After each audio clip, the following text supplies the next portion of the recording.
نحمده ونصلي على رسوله الكريم اعوذ باللہ من الشیطان الرجیم بسم اللہ الرحمن الرحیم السلام علیکم ورحمۃ اللہ وبرکاتہ۔ حسین سیریز قسط نمبر 3۔ ماقبل میں ہم حضرت حسین رضی اللہ عنہ کا مزاج اور یزید کی بیعت اور اصحاب رسول صلی اللہ علیہ وسلم پر بات کر چکے ہیں۔ اس ویڈیو میں ہم حضرت امیر معاویہ رضی اللہ عنہ کی وفات اور یزید کی خلافت کی بات کریں گے۔ وفات امیر معاویہ رضی اللہ عنہ۔ چند دن بیمار رہنے کے بعد حضرت امیر معاویہ رضی اللہ عنہ 22 رجب المرجب سن 60 ہجری وفات پا گئے۔ البدایہ جلد نمبر 8 صفحہ 134۔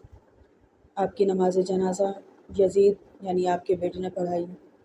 البدایہ جلد 8 صفحہ نمبر 134۔ اور آپ نے وفات سے پہلے یزید کو نصیحت کی تھی، جسے تاریخ کی سب کتابوں میں بیان کیا گیا۔ البدایہ جلد نمبر 8 صفحہ 229 تا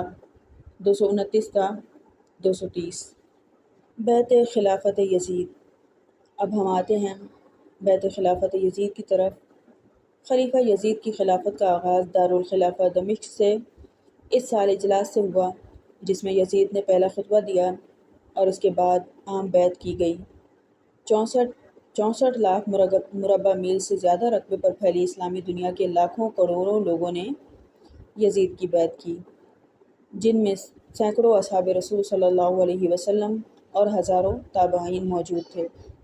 البتہ حضرت حسین بن علی رضی اللہ عنہ اور حضرت عبداللہ بن زبیر رضی اللہ عنہ نے بیعت نہیں کی، اور ہم اثر اصحاب رسول صلی اللہ علیہ وسلم اور تابعین کے اجماع کے برخلاف راہ عمل کو پسند کیا۔ لیکن حضرت حسین رضی اللہ عنہ نے کسی قسم کی مخالفت نہیں کی، جیسا کہ امت مسلمہ کی بھلائی اور اسلام کی سربلندی کے لیے کسی بھی اعلیٰ عہدے کے لیے کوشش کرنا کوئی ناجائز بات نہیں، بشرط یہ کہ شرعی دائرہ کار میں ہو۔ اب ہم اس کو دونوں کی سیاسی و اجتہادی سوچ کے اس وجہ سے کہ ایک عالم اسلام ہے اور دوسری طرف نواسۂ رسول صلی اللہ علیہ وسلم ہے، لیکن معاملات اس سیاسی اجتہادی سوچ کے بالکل مختلف تھے، کیونکہ حضرت حسین رضی اللہ عنہ نے کبھی حکومت و خلافت کا کہیں بھی اپنے بیانات میں اظہار نہیں فرمایا۔ حضرت حسین رضی اللہ عنہ کے اس موقف کو انشاءاللہ مقدمہ شہادت میں حضرت حسین رضی اللہ عنہ میں پیش کریں گے۔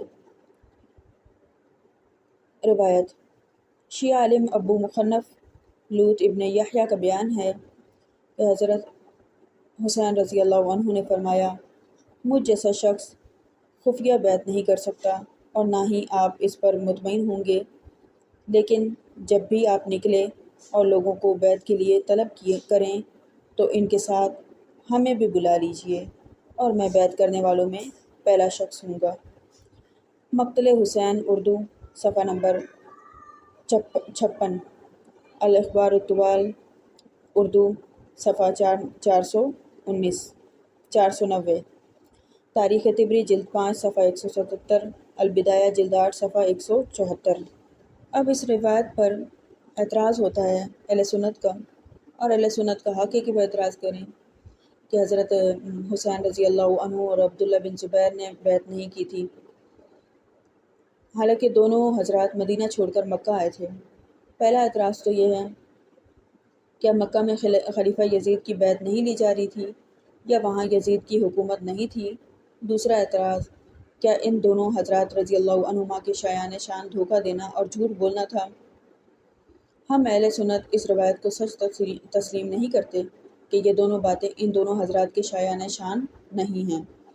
اب ہم یہاں ایک بات ذکر کرتے چلیں گے کہ جس طرح انہوں نے حضرت ولید بن عتبہ رضی اللہ عنہ اور مروان بن حکم رضی اللہ عنہ پر جھوٹی تہمت لگائی تھی، اسی طرح ان دونوں حضرات پر بھی لگائی گئی ہے۔ اس جھوٹ کی تائید میں ہم ایک روایت پیش کرتے ہیں۔ حضرت عبداللہ بن عمر رضی اللہ عنہ سے بیعت کا کہا گیا، انہوں نے انکار کر دیا اور کہا جب سب کر لیں گے تو میں بھی کر لوں گا۔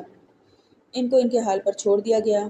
جب سب شہروں کی بیعت کرنے کی خبر ان تک پہنچی تو حضرت ولید بن عتبہ رضی اللہ عنہ کے ہاتھ پر جا کر بیعت کر لی، یعنی جیسا کہ انہوں نے فرمایا تھا کہ جب سب کر لیں گے تو میں بھی کر لوں گا۔ طبری جلد نمبر 5 صفحہ 181، البدایہ جلد نمبر 8 صفحہ 148۔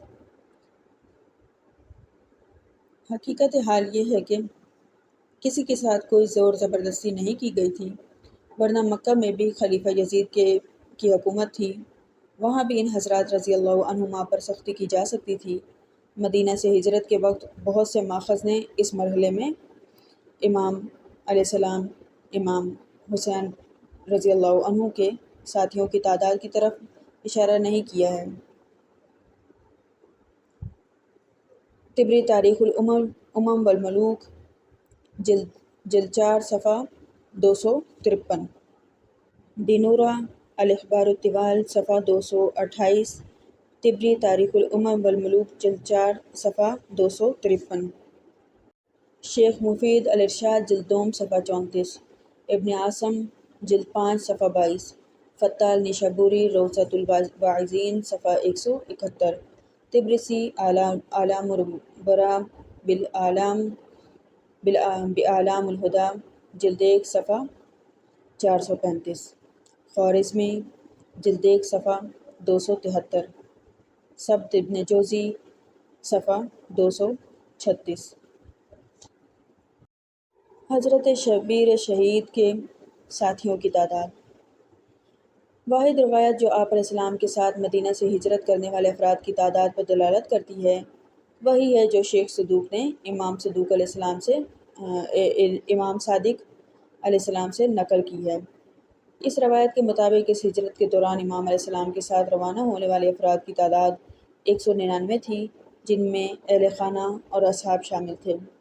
شیخ صدوق المعلی مجلس 30 جلد نمبر 1 صفحہ 217، مجلسی بہار الانوار جلد 44 صفحہ 313۔ مکہ سے کربلا روانہ ہوتے وقت۔ ابن سعد کی روایت ہے، ابن سعد کا کہنا ہے کہ مکہ سے عراق عزیمت کرتے وقت امام حسین علیہ السلام کے ہمراہ اصحاب میں سے 60 اور اہل بیت میں سے مرد اور عورت بچے سمیت 19 افراد تھے۔ ابن سعد صفحہ 170۔ ابن عساکر اور ابن کثیر کی روایت ہے، ان دو مورخین نے امام علیہ السلام کے خاندان کے افراد کی تعداد بیان کیے بغیر لکھا ہے کہ کوفہ کے 600 مرد آپ علیہ السلام کے ہمراہ تھے۔ ابن عساکر ترجمۃ الامام الحسین علیہ السلام صفحہ 299، ابن کثیر جلد نمبر 8 صفحہ 178۔ ابن قتیبہ دینورہ اور ابن ابدریہ کی روایت ہے، ان دو مورخین نے لکھا ہے کہ مسلم بن عقیل کے حوالے سے لکھا ہے کہ انہوں نے اپنی شہادت کے وقت جو مکہ سے امام علیہ السلام کی روانگی کے وقت واقع ہوئی بیان کرتے ہیں کہ 90 افراد امام علیہ السلام کے ساتھ آ رہے تھے، جن میں سے مرد اور خواتین شامل ہیں۔ ابن قتیبہ دینورہ الامامہ والسیاسہ جلد 2 صفحہ 10، ابن ابدریہ العقد الفرید جلد 4 صفحہ 355۔ ابن عاصم ابن طلحہ اربلی اور ابن سباق کی روایت ہے، ابن عاصم خوارزمی، محمد بن طلحہ شافعی اربلی اور ابن سباق مالکی نے لکھا ہے کہ امام علیہ السلام کی مکہ سے روانگی کے وقت آپ کے ساتھ 82 افراد تھے۔ ابن عاصم جلد 5 صفحہ 69، خوارزمی مقتل حسین علیہ السلام جلد 1 صفحہ 317، محمد بن طلحہ الشافعی مطالب السؤول کی مناقب آل رسول جلد 2 صفحہ 73۔ دیگر 10 کتابوں کے حوالے ہیں جن کا یہاں حوالہ دینا ضروری نہیں ہے، اتنا کافی ہیں حوالے۔ وآخر دعوانا الحمد للہ رب العالمین، جزاک اللہ خیرا۔